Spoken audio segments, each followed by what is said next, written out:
Hello tout le monde, ici Boss Papan Papan Papapan et hello, it's me.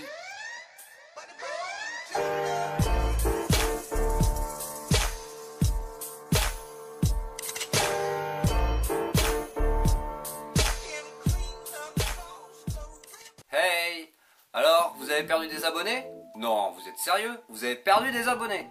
Oh les pauvres petits choux.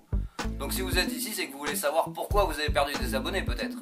Donc je connais quelqu'un qui a fait une très bonne vidéo explicative là-dessus, c'est notre ami Fire Danny. Donc je vais mettre le lien de cette vidéo dans la description et le lien de sa chaîne dans les fiches, parce qu'il faut vraiment s'abonner chez lui. Pour moi, comme je le dis encore une fois, j'ai déjà dit même d'ailleurs sur une autre vidéo il me semble, c'est un youtubeur qui a beaucoup de potentiel, qui a une très bonne mentalité pour son jeune âge, et je pense qu'il ira très loin dans son entreprise entre guillemets.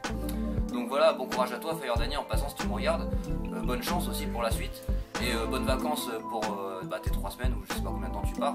Qui t'explique beaucoup mieux que moi, hein. Moi je ne fais pas de plagiat, je veux pas recopier ce qu'il a fait, je veux juste donner mon avis là-dessus. Mon avis, donc moi j'ai perdu des abonnés, oui. J'en ai perdu 36 je crois, ou 35, donc j'avais 376. Donc au niveau du pourcentage, c'est pas si énorme que ça. Donc voilà, c'est pas la fin du monde, hein. De toute façon, je n'en fais pas non plus mon gagne-pain, c'est juste pour m'amuser que je fais du YouTube, hein. Et quoi dire, pour les autres qui ont perdu une plus grosse quantité, je pense qu'il faut qu'ils se remettent en question, parce que si on regarde bien l'explication de YouTube, le pourquoi de ce système, c'est parce que tout simplement ils ont supprimé les chaînes inactives et les chaînes supprimées. Donc si les chaînes étaient inactives, c'est qu'il n'y avait pas d'interaction chez vous, donc ils ne venaient pas voir vos vidéos du tout, ils ne venaient pas commenter, ils ne venaient pas liker. Donc c'est vrai que ça sert à rien d'avoir des abonnés pour le compteur et qui servent à rien en fait finalement, et qui vous aiment pas pour ce que vous faites et qui sont là juste pour faire monter votre compteur. Donc si votre chaîne tournait au compteur, forcément, hein, vous avez dû perdre bien peut-être 30% de vos abonnés. Donc apparemment, si j'ai bien compris, ils ont supprimé aussi les chaînes multi-comptes, enfin ils ont fait tout un tas de cirques là-dessus, et je pense que c'est bien justement pour épurer un peu le système et avoir un petit peu plus de vérité et de transparence là-dedans. Donc ça c'est une chose. Maintenant moi le sub for sub, je suis passé par là moi aussi, hein. Le sub for sub c'est bien si on sait le maîtriser, si on fait pas n'importe quoi. On découvre justement à travers le sub for sub, des gens qui sont très bien. D'ailleurs moi à travers ça j'ai réussi à trouver des gens qui travaillent avec moi encore aujourd'hui et avec qui j'ai des projets pour ma chaîne justement actuellement que je suis en train de mettre en place. Donc ça c'est une autre chose. Vous faisiez que du sub for sub et rien d'autre à côté. Si vous aviez une chaîne on va dire avec 1000 abonnés et 4 vidéos sur votre chaîne, comme j'ai dit dans une autre vidéo avant, ça n'a pas de sens, ça tient pas debout, hein. Il faut qu'il y ait de l'interactivité, il faut qu'il y ait du contenu, il faut que vous alliez voir vos abonnés, vous alliez visiter leur chaîne, donner des vues, donner des likes, des commentaires, enfin c'est un petit peu normal, hein. Faut pas rester dans son coin et puis rien faire, hein. C'est quand même bête de s'abonner chez les gens et pas du tout aller les voir, quoi.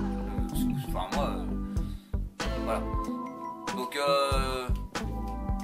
après, qu'est-ce que je peux dire de plus? C'est que les gens qui s'abonnent sans même venir vous voir, les gens qui s'abonnent et qui regardent même pas vos contenus, qui donnent aucun avis sur ce que vous faites ou rien, faut les gicler, hein. Donc voilà ce que j'en pense. Donc le sub for sub c'est bien et c'est pas bien, il faut juste savoir bien l'utiliser, c'est tout. Faut pas y aller bêtement bille en tête et se dire c'est bon, voilà, je vais faire aller ce soir je vais monter à 100, ce soir je vais monter à 150. Non, faut pas faire comme ça, faut faire monter son compteur, oui, mais après une fois que vous avez vos abonnés, faut aller les voir, hein, faut regarder ce qu'ils font. En ce moment vous voyez je suis en train de faire le tri dans mes abonnements. Déjà premier critère, si je tombe sur une chaîne parmi mes abonnements, et je peux vous dire à tous ceux qui sont abonnés chez moi et qui n'ont pas ouvert leur chaîne et qui ne présentent pas leurs abonnements, faites-le rapidement parce que je suis en train de faire le tri tous les jours et des fois j'ai des surprises, mais tant pis, hein, moi je les gicle, hein, ça arrive et puis c'est tout, hein. Moi ceux qui ne présentent pas leur chaîne et chez qui je peux pas vérifier, c'est pas la peine, hein, ça sort, hein, c'est tout, hein. Même pire encore, hein, c'est ceux qui ont ouvert leurs abonnements chez qui je suis abonné et je ne suis pas dans leurs abonnements. Alors là c'est quand même le bonbon. Donc là direct je me désabonne, hein. C'est clair et net, hein. Donc si vous êtes intelligent vous ferez le nécessaire, si vous en foutez vous resterez comme ça. Et je pense que ça vous portera défaut puisque YouTube en ce moment est en train de débroussailler, je pense, un petit peu tout ce qui est les multi-comptes, les chaînes inactives, les choses comme ça. Et je pense que ça va faire un gros ménage, ça va faire du bien parce que ça va permettre d'avoir un petit peu plus de vérité et de transparence sur YouTube. Parce que là, il y a des chaînes on comprend pas. Alors il y en a, on se dit merde, le gars il fait des trucs qui ressemblent à rien, ça sert à rien même limite. Et il se cogne, on va dire, 3-4 000 abonnés quoi. Donc pense que c'est bien ce qu'ils font YouTube. Mais d'un autre côté c'est pas bien aussi parce qu'il y a des gens qui sont actifs mais peu et ils risquent de passer dedans. Donc faudra surveiller quand même parce que bon, bref.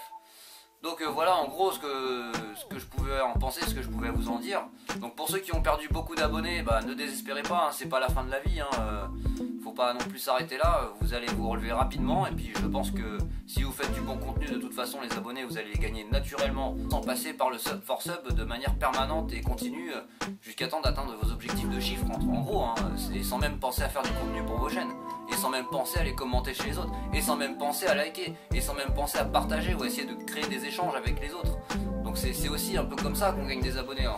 Je viens de tout vous dire là. Alors après, ceux qui n'auront pas compris pourquoi YouTube fait ça et pourquoi, et ben moi je vous déconseille de faire encore plus de sub for sub, puisque vous allez faire encore plus de sub for sub, vous allez perdre encore plus d'abonnés. Donc moi je vous déconseille vraiment de faire ça, puisque continuez peut-être d'en faire, oui c'est sûr, mais il faut pas non plus en faire de trop. Parce que là après bah, ça va être de cercle sans fin, le chat qui se mord la queue comme on dit, et puis bah voilà. Donc c'était juste une petite vidéo d'information entre guillemets. Donc si tu as aimé la vidéo, bah comme d'hab hein, tu pousses, hein, tu likes, tu commentes, ça aussi ça me ferait plaisir d'avoir ton avis là-dessus, surtout sur cette question là.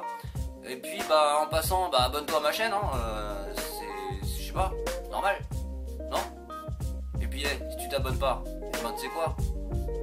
Bah non rien, ça sera tant pis pour toi. Allez, salutations.